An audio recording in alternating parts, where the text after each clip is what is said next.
Y nos acompaña ya el ministro de la Secretaría de Acción Social, Héctor Cárdenas. Ministro, ¿cómo le va? Buenos días, bienvenido. Muy buenos días, muchas gracias por la invitación. Para adelantar ya parte de lo que el presidente de la República estará presentando el próximo viernes ante el Congreso Nacional, los avances en las políticas de reducción de la pobreza y concretamente programas sociales. Este año hablamos de Tecopona, una ampliación, y también de Tenondera, pero existen otros programas que ya también vienen adhiriéndose, como por ejemplo el de Xetapui. Exacto. Empiezo por Tecopona, Sí. que es el mayor programa actual que tiene el gobierno y es el mayor programa que tiene el país a las familias que están en situación de pobreza y pobreza extrema. Habíamos asumido con 80.202 familias y hoy estamos casi 135.000 familias dentro del programa Tecopona. Sí. En ese marco es destacable la llegada que tenemos a las poblaciones indígenas. Pasamos de una cobertura del 3% en agosto de 2013 a más del 50% actualmente. 135.000 familias que hoy están dentro del programa. Casi 135.000 dentro del programa Tecopona. Cuando llegan a la institución, ¿con cuántos beneficiarios? 80.202 familias. Entonces, eso representa en porcentaje casi un 70% de aumento en 2 años, en casi 3 años. Entonces, es un aumento importante. Y otro tema destacable, como decía, el tema indígena, que suele estar mucho en el discurso, pero no suelen estar en los programas.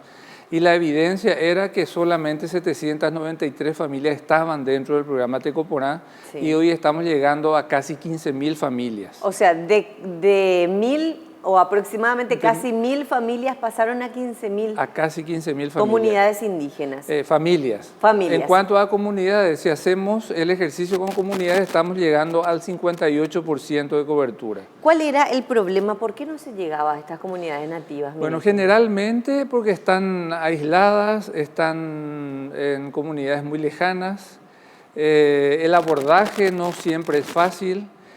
Muchas veces no se cumplían, inclusive con convenios internacionales que el país ha ratificado, de la consulta previa, libre e informada.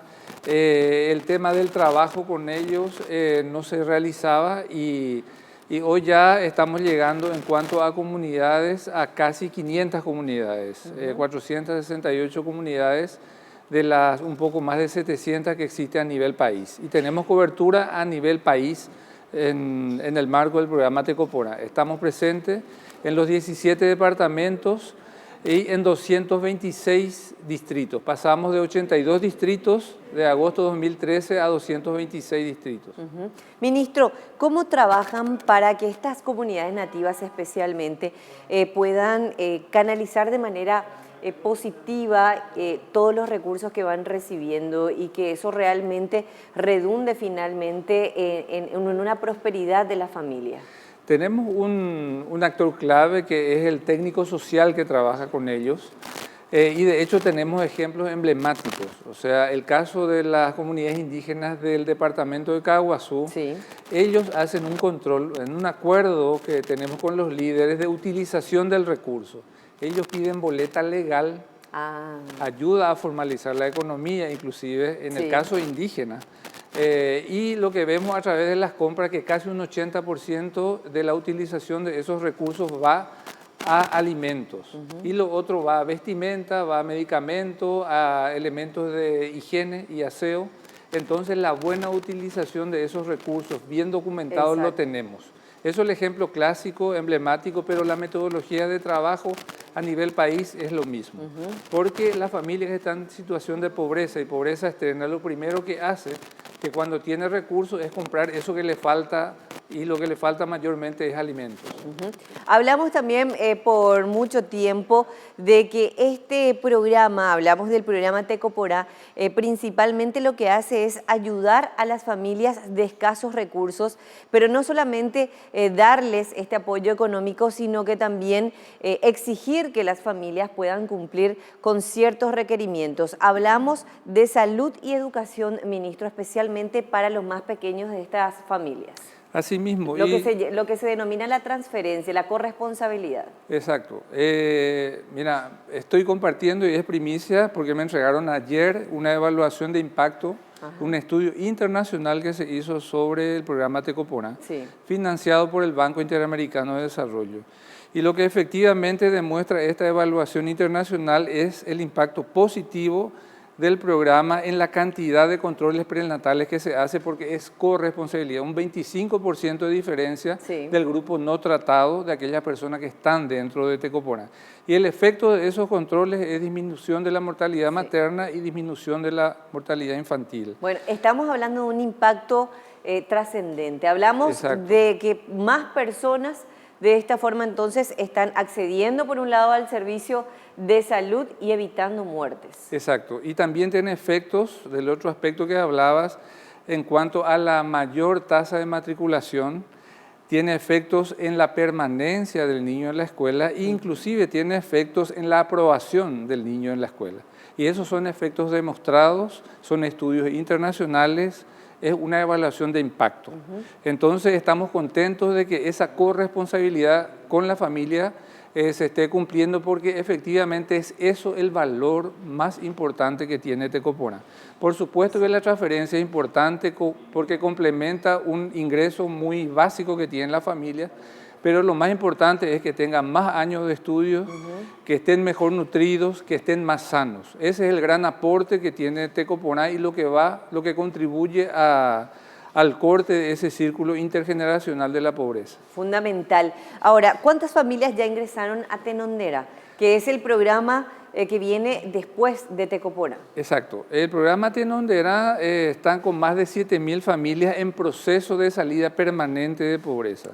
¿Por qué digo de proceso permanente? Porque Tenondera lo que hace es brindar capacidades a esas familias que están en la última etapa del programa Tecopona, para que esas familias generen sus propios ingresos. Entonces, es la complementación necesaria después de un tiempo dentro de Tecopona protegido, trabajando elementos básicos de salud, educación, algunos elementos de higiene y capacitaciones básicas. Ahora emprenden un negocio propio, por decirlo de alguna forma.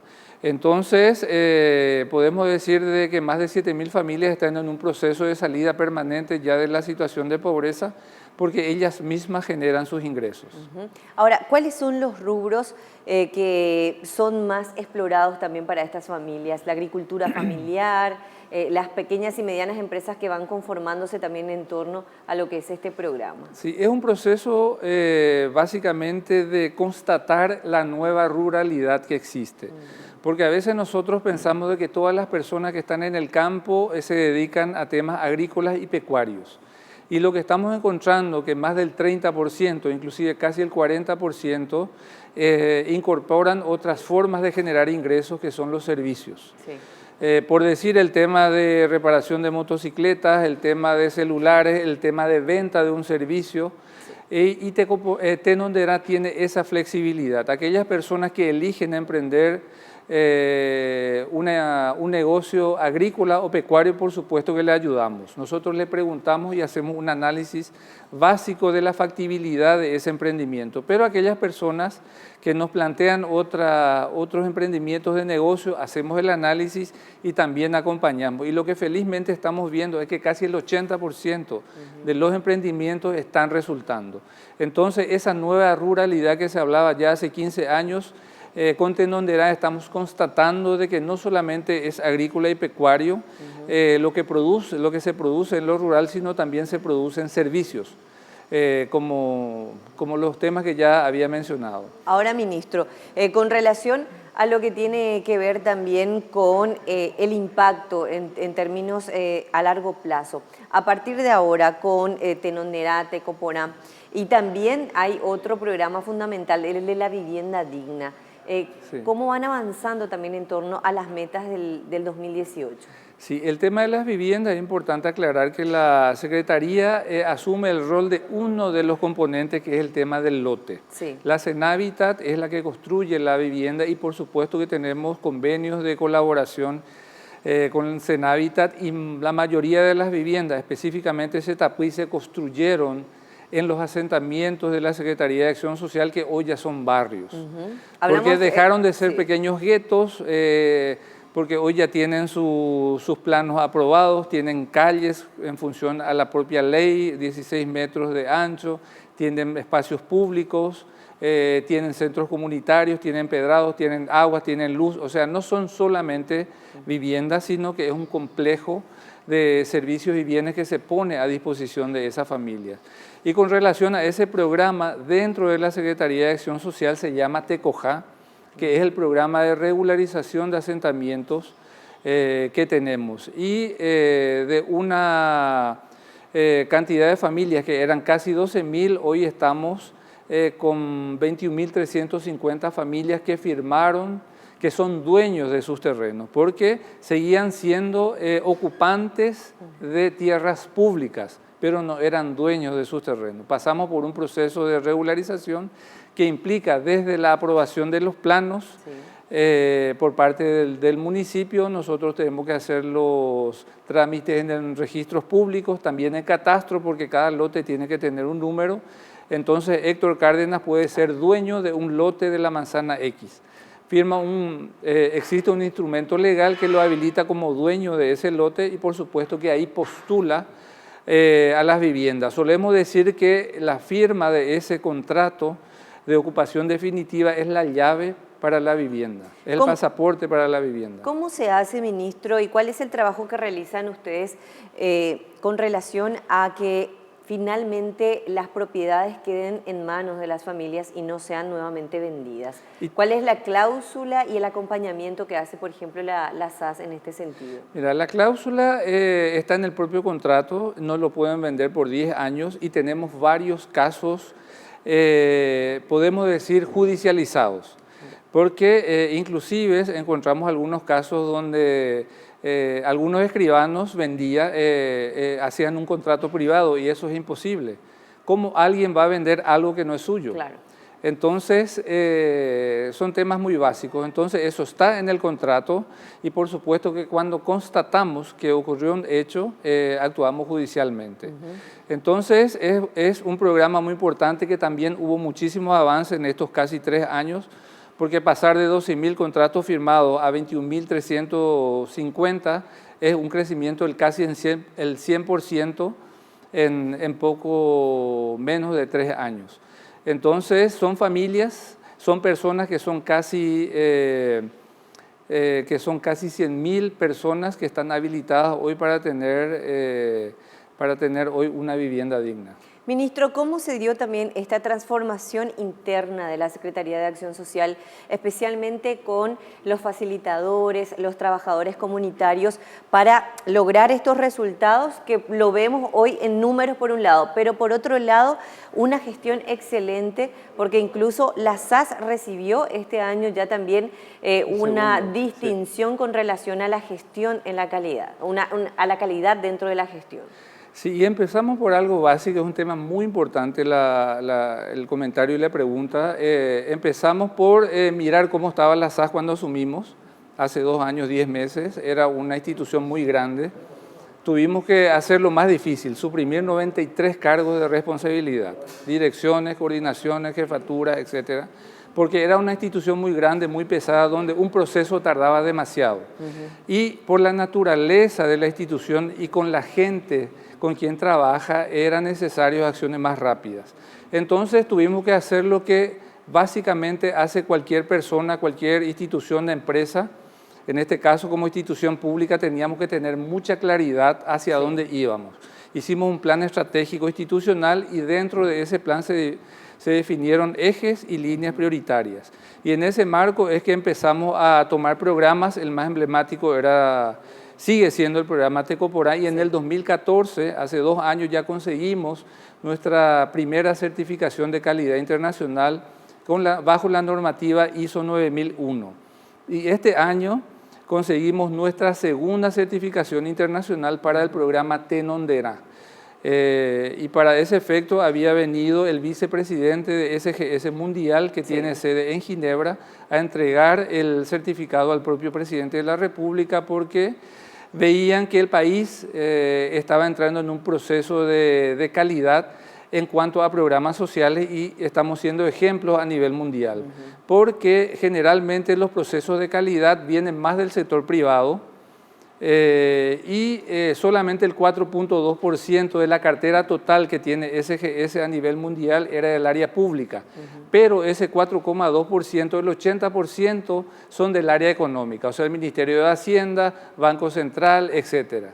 Y la particularidad que tenemos nosotros es que con el programa Tecoporá, es un programa enorme para ellos, es un ejemplo por la cobertura que tiene, porque el otro país que tiene un programa social certificado es Perú, pero con una población de 7.000 personas dentro de un programa de becas que ellos certificaron. Un programa de becas. Nosotros estamos hablando de un programa de lucha contra la pobreza de más de 130.000 familias, casi 135.000 familias. Ministro, por último, lo que hace falta ajustar también en términos de resultados dentro de la SAS. ¿Hacia dónde se va a ir apostando esta política durante este año?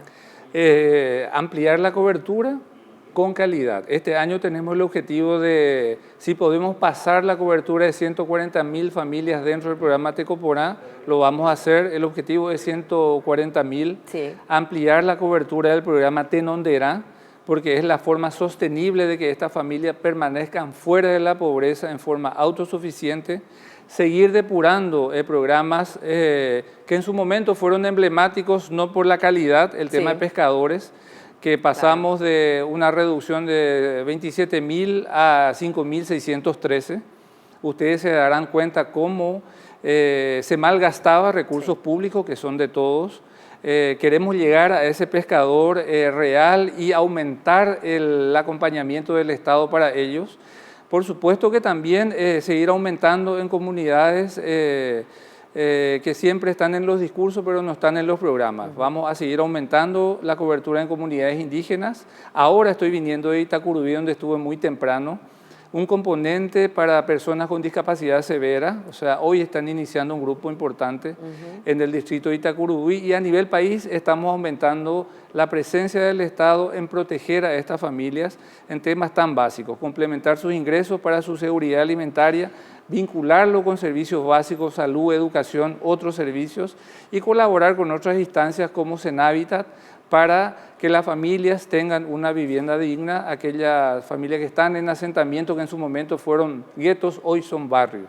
Bueno, esto es parte entonces de lo que el presidente de la República va a estar presentando en su informe anual el próximo 1 de julio ante el Congreso Nacional. Ministro, un gusto tenerlo aquí. Muchas gracias por acompañarnos y por esta atención con la teleaudiencia de Paraguay TV. Un saludo a la audiencia, muchas gracias por la invitación. Gracias por acompañarnos.